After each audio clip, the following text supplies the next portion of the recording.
ഞാനിന്നിവിടെ ചെയ്യാൻ പോകുന്നത് ഒരു ചിക്കൻ റോസ്റ്റാണ്.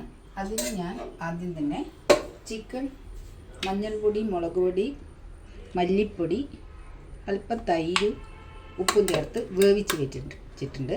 ഇത് നമുക്ക് ഇനി ഒരു പാത്രത്തിലോട്ട് മാറ്റാം. ഒറ്റ വിസിൽ വേണ്ടി വന്നിട്ടുള്ളൂ.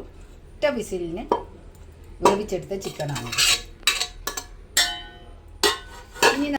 ഇനി ഇതിലോട്ട്, ഈ കുക്കറിലോട്ട് നമുക്ക് ഉള്ളി, റോസ്റ്റിന് വേണ്ടുന്ന ഉള്ളി, വെളുത്തുള്ളി, പട്ട, ഗ്രാമ്പു, 2-3 ഏലക്കായ, പിന്നെ ഇഞ്ചി, പച്ചമുളക്, ഇവയൊന്ന് വേവിച്ചെടുക്കാം. നമുക്ക് അല്പം ഉപ്പിട്ട് കൊടുക്കുക. ഉപ്പ് അധികം ഇടുന്നില്ല. ഇത് ഞാൻ ഓൾറെഡി ചിക്കനിൽ ഉപ്പിട്ടിട്ടുണ്ട്. ഇനി കൂടി പോകണ്ട. ഇനി നമുക്കിതൊന്ന് അടുപ്പിൽ വെക്കാം.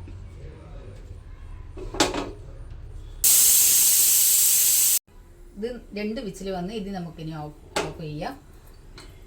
ഇത് നമുക്ക് ഒന്ന് തണുത്ത ശേഷം ഇതിൽ നിന്ന് മാറ്റി വേവിച്ച് വെച്ച ഉള്ളി കൂട്ട് ഞാൻ ഒരു പാത്രത്തിലോട്ട് മാറ്റിയിട്ടുണ്ട്. ഇനി നമുക്കതിലോട്ട് കുറച്ച് ഓയിൽ ഒഴിച്ച് കൊടുക്കാം. ഇതിനി ഒന്ന് ഇതിലോട്ട് ഞാൻ ഒരു തക്കാളി മാത്രം ചേർക്കുന്നുണ്ട്.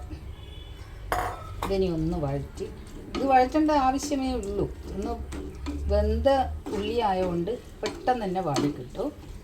ഇത് വാടിയതിന് ശേഷം നമുക്ക് വേവിച്ച് വെച്ച ചിക്കൻ ഇതിലേക്ക് ചേർക്കുക. പെട്ടെന്ന് റെഡിയാക്കാൻ പറ്റും. ബാച്ചിലേഴ്സിനെല്ലാം എളുപ്പം തയ്യാറാക്കാൻ പറ്റുന്ന ഒരു ചിക്കൻ റോസ്റ്റാണ്.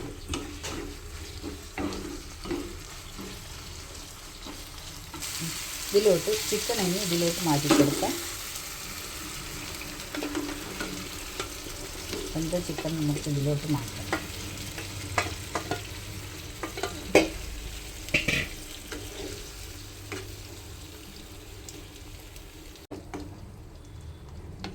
അല്പം ഇതിലെ വെള്ളം ഒന്ന് വറ്റിക്കിട്ടണം.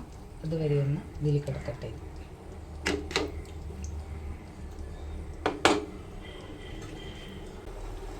ചിക്കൻ റോസ്റ്റിലെ വെള്ളം ഏകദേശം വറ്റി വന്നിട്ടുണ്ട്. ഇനി ഇതിലേക്ക് അല്പം കുരുമുളക് പൊടിയും കുറച്ച് ചില്ലി ഫ്ലേക്സ് ഇട്ട് കൊടുക്കുന്നുണ്ട് ഞാൻ. അത് നല്ല ടേസ്റ്റ് ആയിരിക്കും. പിന്നെ മല്ലിയില ഇട്ട് കൊടുക്കുക നല്ലപോലെ. അതുപോലെ മല്ലിയില ഇട്ട് കൊടുക്കുന്നത്, ഒരു സ്പൂണ് പശുനെയ്യ് ഇട്ട് കൊടുക്കാം.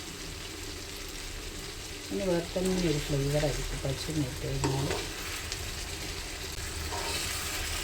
ചിക്കൻ റോസ്റ്റ് റെഡി ആയിട്ടുണ്ട്. ഇത് എളുപ്പം ചെയ്യാൻ പറ്റും. ഒന്ന് വിസിൽ വന്ന് ആദ്യം ചിക്കൻ ഒന്ന് വേവിക്കുക, പിന്നീട് അതിൻ്റെ മസാലയൊന്ന് വേവിച്ച് കഴിഞ്ഞ് കഴിഞ്ഞാൽ വേഗം വഴറ്റിയെടുക്കാൻ പറ്റുന്നതാണ്.